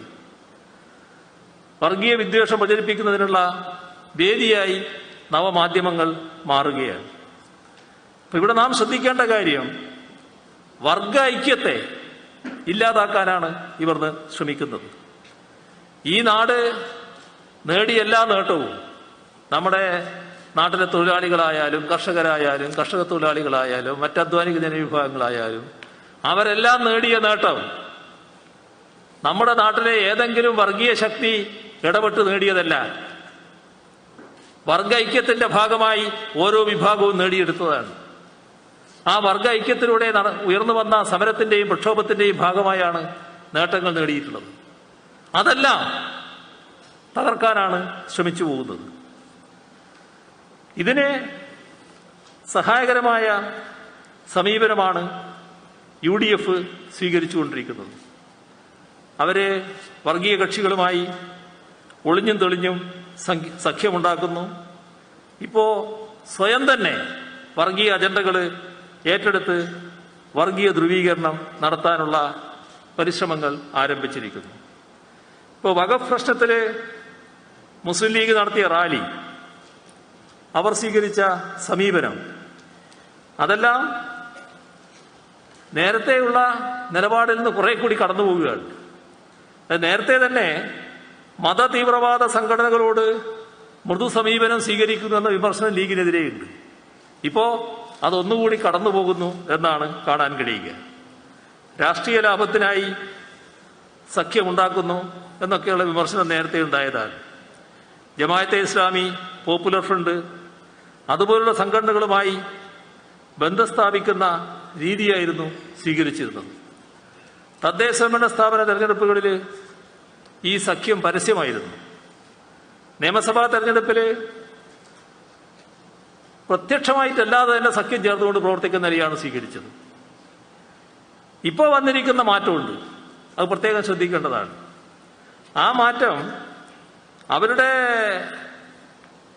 അതായത് ഈ മുസ്ലിം തീവ്രവാദികളുടെ മുദ്രാവാക്യങ്ങളും കാഴ്ചപ്പാടുകളും സ്വയം മുസ്ലിം ലീഗ് ഏറ്റെടുത്തിരിക്കുകയാണ്. തീവ്രവാദപരമായ നിലപാടുകളെ മതസംഘടനകളും സമാധാനകാംക്ഷികളായ ആളുകളും തുറന്നു കാട്ടുന്നുണ്ട്. അപ്പൊ അവർക്കെതിരെ തീവ്ര നിലപാടെടുക്കുന്ന സ്ഥിതിയാണ് ലീഗിന്റെ ഭാഗത്തുനിന്ന് വരുന്നത്. അതിലെ ആദരണീയരായ മതസംഘടനാ നേതാക്കളെ വരെ അപകീർത്തിപ്പെടുത്തത്തക്ക രീതിയിൽ സംസാരിക്കുന്ന അവസ്ഥ ലീഗിന്റെ ഭാഗത്ത് വരുന്നു. ഈ നിലപാട് മുസ്ലിം ലീഗിന് പിന്നിൽ അണിനിരന്ന സമാധാനകാംക്ഷികളായ ജനവിഭാഗത്തെ തീവ്രവാദ രാഷ്ട്രീയത്തിന്റെ കൈകളിലേക്ക് എറിഞ്ഞുകൊടുക്കുന്ന സ്ഥിതിയാണ് ഉണ്ടാവുക. ഇത് മനസ്സിലാക്കാൻ ലീഗിലെ സാധാരണ പ്രവർത്തകർക്ക് കഴിയണം. ഇവിടെ സംഘപരിവാറിനോട് മൃദു സമീപനം സ്വീകരിച്ച കോൺഗ്രസിന് അവരുടെ അണികളെ നഷ്ടപ്പെട്ടത് എങ്ങനെയാണ് എന്നത് രാജ്യം കണ്ടൊരു കാര്യമാണ്, ഇപ്പോഴും കണ്ടുകൊണ്ടിരിക്കുന്ന കാര്യമാണ്. മുസ്ലിം തീവ്രവാദികളെ പ്രീണിപ്പിക്കുന്ന നിലപാട് സ്വീകരിക്കുമ്പോൾ അതേ അവസ്ഥ ഇവിടെ ലീഗിനും സംഭവിക്കാൻ പോകുന്നു എന്നത് തിരിച്ചറിയണം. മുസ്ലിം ലീഗിന്റെ തീവ്രവാദപരവും മതസ്പർദ്ധകൾ സൃഷ്ടിക്കുന്ന നീക്കങ്ങളും ഇതിനെതിരെ ലീഗിൽ തന്നെയുള്ള സമാധാനകാംക്ഷികളായ ജനങ്ങൾ രംഗത്ത് വരും എന്ന കാര്യത്തിൽ തർക്കമേയില്ല. കാരണം മതനിരപേക്ഷതയിൽ ഊന്നി നിൽക്കുന്നവരാണ് നമ്മുടെ നാട്ടിലെ മഹാഭൂരിപക്ഷം. അതിൽ ഭൂരിപക്ഷ ന്യൂനപക്ഷ വ്യത്യാസമില്ല. ഭൂരിപക്ഷമായാലും ന്യൂനപക്ഷമായാലും ഇവയിലെല്ലാമുള്ള മഹാഭൂരിപക്ഷം മതനിരപേക്ഷമായി ചിന്തിക്കുന്നവരാണ്. മതത്തെ രാഷ്ട്രീയ ആവശ്യത്തിന് വേണ്ടി ഉപയോഗിക്കുമ്പോഴാണ് അത് വർഗീയതയായി മാറുന്നത്. അതിനെ തീവ്രവാദപരമായ വഴികളിലൂടെ നയിക്കുന്ന ഘട്ടം വരുമ്പോഴാണ് തീവ്രവാദ പ്രസ്ഥാനങ്ങൾ രൂപപ്പെടുന്നത്. ഈ യാഥാർത്ഥ്യത്തെ തിരിച്ചറിയാൻ ജനാധിപത്യവാദികൾക്ക് കഴിയുമെന്ന കാര്യത്തിൽ തർക്കമില്ല. മതസൗഹാർദ്ദത്തിന്റെ ശക്തമായ അടിത്തറ ഇവിടെ രൂപപ്പെട്ടു വന്നത് വിവിധ മതസ്ഥർ തമ്മിൽ ദൈനംദിന ജീവിതത്തിൽ തന്നെ പുലരുന്ന കൊണ്ടുകൊടുക്കലുകളാണ്. സന്തോഷങ്ങളിലും സങ്കടങ്ങളിലും അവർ പരസ്പരം ആശ്വാസമായി മാറുന്നു. അതാണ് കേരളത്തിന്റെ രീതി.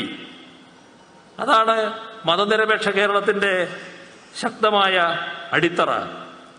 ഈ അടിത്തറയെ തന്നെ സൂക്ഷ്മതലത്തിൽ ഇടപെട്ട് തകർത്ത് കളയാനാവുമോ എന്ന ശ്രമമാണ് ചിലരെങ്കിലും നടത്തിക്കൊണ്ടിരിക്കുന്നത്. ഇത് തിരിച്ചറിഞ്ഞ് മുന്നോട്ട് പോകാൻ നമുക്ക് കഴിയണം. നമ്മുടെ ആഘോഷങ്ങളെല്ലാം എല്ലാവരുടെയുമായി മാറ്റുന്നതിനും പൊതു ഇടങ്ങൾ കൂടുതൽ ശക്തമായി വികസിപ്പിക്കുന്നതിനും ഉതകുന്ന സംസ്കാരമാണ് വികസിപ്പിക്കേണ്ടത്.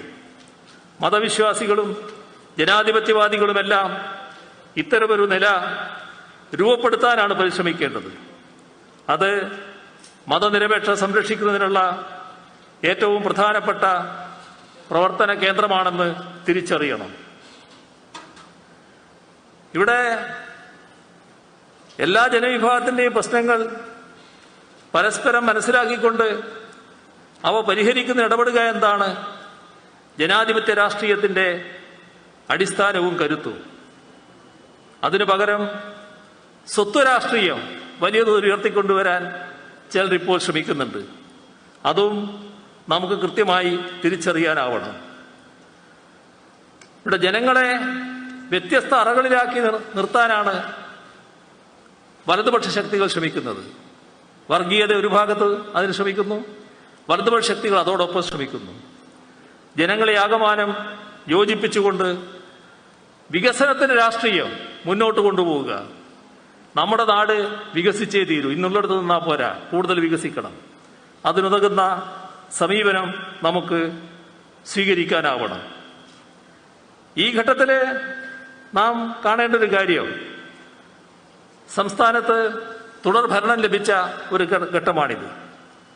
കൂടുതൽ ജനവിഭാഗങ്ങളെ നമ്മുടെ കൂടെ അണിനിരത്താൻ ജനങ്ങളുടെ ജീവിതം അനുദിനം മെച്ചപ്പെടുത്തുന്നതിനുള്ള കർമ്മ പദ്ധതികളാണ് പ്രധാനം. അപ്പോ നമ്മുടെ പരിമിതികളുണ്ട്, നാം നേരിടുന്ന പ്രശ്നങ്ങളുണ്ട്. അവയെല്ലാം ജനങ്ങളെ പഠിപ്പിച്ചുകൊണ്ട് ഈ രീതിയിൽ മുന്നോട്ട് പോവുക എന്നതാണ് നാം കാണേണ്ടത്. ജനങ്ങളുടെ ജീവിതം മെച്ചപ്പെടുത്തുക എന്ന് പറയുമ്പോൾ ഉൽപാദനം വർദ്ധിപ്പിക്കാനാവണം.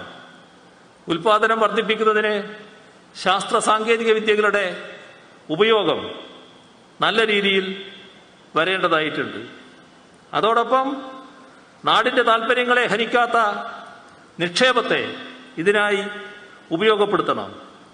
പുതിയ നിക്ഷേപങ്ങൾ വരണമെങ്കിൽ പശ്ചാത്തല സൗകര്യം നല്ലതുപോലെ വികസിക്കണം.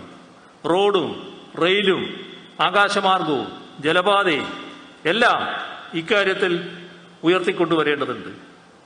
ഇത് ഉൾക്കൊണ്ടുകൊണ്ടാണ് പശ്ചാത്തല വികസനത്തിന് വലിയ പ്രാധാന്യം സംസ്ഥാന സർക്കാർ നൽകുന്നത്. ഇതോടൊപ്പം നമ്മുടെ സംസ്ഥാനത്തെ പാവപ്പെട്ടവർ 30% ജനങ്ങൾ നിലവിലുള്ള ജീവിതത്തേക്കാൾ താരതമ്യേന പുറകോട്ട് പോകുന്നുവെന്ന് ഈ കഴിഞ്ഞ സർക്കാരിന്റെ ആദ്യ നാളുകളിൽ തന്നെ നാം മനസ്സിലാക്കിയ കാര്യമാണ്. അത് വെച്ചുകൊണ്ടുള്ള ഇടപെടലുകളാണ് കഴിഞ്ഞ സർക്കാർ നടത്താൻ ശ്രമിച്ചത്. സാമൂഹ്യ സുരക്ഷാ സംവിധാനങ്ങൾ ശക്തിപ്പെടുത്തി പരമ്പരാഗത വ്യവസായങ്ങളെ സാമൂഹ്യ സുരക്ഷാ പദ്ധതിയായി കണ്ടുകൊണ്ടുള്ള ഇടപെടലുകൾ നടത്തി. ഇതിന്റെ എല്ലാം ഭാഗമായി നാം ഇനി ലക്ഷ്യം വെക്കുന്നത് നമ്മുടെ സംസ്ഥാനത്തുള്ള പരമദരിദ്രരായ അതിദാരിദ്ര്യം അനുഭവിക്കുന്ന വിഭാഗങ്ങൾ, അവയുടെ മോചനമാണ്. ആ പരമദരിദ്രാവസ്ഥയിൽ നിന്ന് അവരെ മോചിപ്പിക്കാനാവണം. അതിനുതകുന്ന പദ്ധതികളുമായിട്ടാണ് ഈ സർക്കാർ മുന്നോട്ട് പോകുന്നത്. കഴിഞ്ഞ തെരഞ്ഞെടുപ്പ് പ്രകടന പത്രികയിൽ തന്നെ ആ കാര്യം വ്യക്തമാക്കിയതാണ്. അതിന് കാർഷിക വ്യവസായ മേഖല ശക്തിപ്പെടുത്തേണ്ടതുണ്ട്. പാല്, മുട്ട, പച്ചക്കറി ഇതെല്ലാം സ്വയം പര്യാപ്തമാകണം. അതോടൊപ്പം തൊഴിൽ സ്വപ്നങ്ങളെല്ലാം സാക്ഷാത്കരിക്കാനാവണം. ഇവിടെ അഭ്യസ്ത വിദ്യർക്ക് അവരുടെ യോഗ്യതക്കനുസരിച്ചുള്ള തൊഴിൽ ലഭിക്കുന്നില്ല. അതേസമയം ഉള്ള തൊഴിലിന് അത് നേടാൻ പറ്റിയ കോഴ്സുകൾ ചിലതില്ല. ഇതിനെല്ലാം മാറ്റം വരണമെന്നാണ് കാണുന്നത്. നല്ലതുപോലെ സ്റ്റാർട്ടപ്പ്, IT മേഖല, ടൂറിസം എല്ലാം വികസിക്കേണ്ടതുണ്ട് എന്നാണ് കാണുന്നത്. ഇതിന്റെ ഭാഗമായി ഉന്നത വിദ്യാഭ്യാസ മേഖല വലിയ തോതിൽ വികാസം പ്രാപിക്കേണ്ടതുണ്ട്. ഞാനതിൻ്റെ വിശദീകരണത്തിലേക്ക് ഇപ്പോൾ പോകുന്നില്ല. എന്നാൽ കഴിഞ്ഞ തെരഞ്ഞെടുപ്പ് പ്രകടന പത്രികയിൽ തന്നെ ഉന്നത വിദ്യാഭ്യാസ മേഖലയുടെ കാര്യം പ്രത്യേകം എടുത്തു പറഞ്ഞിട്ടുണ്ട്. നമ്മുടെ യൂണിവേഴ്സിറ്റികളും ഉന്നത വിദ്യാഭ്യാസ സ്ഥാപനങ്ങളും വലിയ തോതിൽ മെച്ചപ്പെടുത്താൻ അക്കാദമിക് നിലവാരം മെച്ചപ്പെടും, അതിൻ്റെ പശ്ചാത്തല സൗകര്യം മെച്ചപ്പെടും. നമുക്ക് ആവശ്യത്തിന് പണമില്ല എന്നതൊരു ദൗർബല്യമാണ്. പക്ഷെ അതുകൊണ്ട് നാടിൻ്റെ ഭാവിക്ക് ഒഴിച്ചുകൂടാത്ത ഈ രംഗത്ത് ഏതെങ്കിലും തരത്തിലുള്ള പുറകോട്ട് പോക്കല്ല, അത് നടപ്പാക്കുക എന്നത് തന്നെയാണ് സർക്കാർ കാണുന്നത്. അത് കഴിഞ്ഞ ബജറ്റിൽ കൃത്യമായി പറഞ്ഞിട്ടുണ്ട്. കഴിഞ്ഞ ഗവർണറുടെ പ്രസംഗത്തിൽ, നയപ്രഖ്യാപന പ്രസംഗത്തിൽ ഈ കാര്യം പറഞ്ഞിട്ടുണ്ട്. അതിനുതകുന്ന നടപടികളുമായി ബന്ധപ്പെട്ട് ഉന്നത വിദ്യാഭ്യാസ മേഖലയിൽ എന്തെല്ലാം മാറ്റങ്ങൾ വരുത്തണമെന്നതിനെക്കുറിച്ച് പഠിക്കാൻ ഒരു കമ്മീഷൻ നിയോഗിച്ചിട്ടുണ്ട്. ആ കമ്മീഷൻ ഒരിടക്കാല റിപ്പോർട്ട് പെട്ടെന്ന് തന്നെ തരുമെന്നാണ് പ്രതീക്ഷിക്കുന്നത്. അതുമായി ബന്ധപ്പെട്ട നടപടികളിലേക്ക് പെട്ടെന്ന് തന്നെ നീങ്ങാനുമാണ് ഉദ്ദേശിക്കുന്നത്. ഇവിടെ ഈ കാര്യങ്ങളിൽ നല്ല മാറ്റം ഇപ്പം തന്നെ ഉണ്ടായി കഴിഞ്ഞിട്ടുണ്ട്. അതിൻ്റെ മറ്റ് വിശദാംശങ്ങളിലേക്ക് ഞാൻ പോകുന്നില്ല. എന്നാൽ NIRF റാങ്കിങ്ങിലും NAC അക്രഡിറ്റേഷനിലുമെല്ലാം കഴിഞ്ഞ 2 വർഷമായി നമ്മുടെ സർവകലാശാലകളും കോളേജുകളും ഉള്ള നിലവാരം മെച്ചപ്പെടുത്തി പോവുകയാണ്. അത് കൂടുതൽ ഉയർന്ന തലത്തിലേക്ക് പോവുക എന്നത് തന്നെയാണ് നമ്മൾ കാണുന്നത്. അപ്പോൾ നമ്മുടെ ജനങ്ങൾക്ക് നേട്ടമുണ്ടാക്കി മുന്നോട്ട് കൊണ്ടുപോവുക എന്ന് മാത്രമല്ല, അത് നിർവഹിക്കാനുള്ള രാഷ്ട്രീയ ദൗത്യത്തെ സംബന്ധിച്ചും വ്യക്തമായ കാഴ്ചപ്പാടോടെയാണ് സർക്കാർ മുന്നോട്ട് പോകുന്നത്. ആഗോളവൽക്കരണ നയങ്ങൾക്ക് പരിമിതികൾക്കകത്ത് നിന്നുകൊണ്ട് ബദൽ സൃഷ്ടിക്കാനാണ് നാം ശ്രമിക്കുന്നത്. അതിനാവശ്യമായ നടപടികൾ സ്വീകരിക്കുകയാണ്. തുടർഭരണം ലഭിച്ച സാഹചര്യം ഉണ്ടായതോടെ പുതിയ പ്രശ്നങ്ങളാണ് നമ്മുടെ മുന്നിൽ ഉയർന്നു വന്നിട്ടുള്ളത്. ഈ സാഹചര്യത്തിൽ മാർക്സ് ലെനിനിസത്തിൽ ഉറച്ചു നിന്നുകൊണ്ട് പ്രവർത്തിക്കുന്ന ശൈലി നാം ആർജിക്കണം. അതിനായി രാഷ്ട്രീയമായും സംഘടനാപരമായും പ്രത്യയശാസ്ത്രപരമായും ശരിയായ ഇടപെടൽ ഉണ്ടാവുക എന്നത് പ്രധാനമാണ്. അതിനുതകുന്ന വിധം കരുത്താർന്ന ഒരു സംഘടനയെ എങ്ങനെ രൂപപ്പെടുത്താം എന്ന കാര്യമാണ് തീർച്ചയായും നാം ഉൾക്കൊള്ളേണ്ടത്. ബഹുജനങ്ങളെ ആകെ ഉൾക്കൊള്ളാനും നയിക്കാനും പറ്റാവുന്ന വിധം നമ്മുടെ സംഘടനാ പ്രവർത്തനങ്ങൾ നടത്താൻ നമുക്ക് കഴിയണം. അതിനുതകുന്ന ചർച്ചകളും തീരുമാനങ്ങളും ഈ സമ്മേളനത്തിൽ ഉണ്ടാകുമെന്നാണ് പ്രതീക്ഷിക്കുന്നത്. മറ്റു കൂടുതൽ കാര്യങ്ങളിലേക്ക് ഇപ്പോൾ ഞാൻ കടക്കുന്നില്ല. ഈ സമ്മേളനം ഔപചാരികമായി ഉദ്ഘാടനം ചെയ്ത് അറിയിച്ചുകൊണ്ട് അവസാനിപ്പിക്കുന്നു. നിങ്ങൾക്കെൻ്റെ അഭിവാദ്യങ്ങൾ. സമ്മേളനം ചായയ്ക്ക് വേണ്ടി പിരിയുകയാണ്.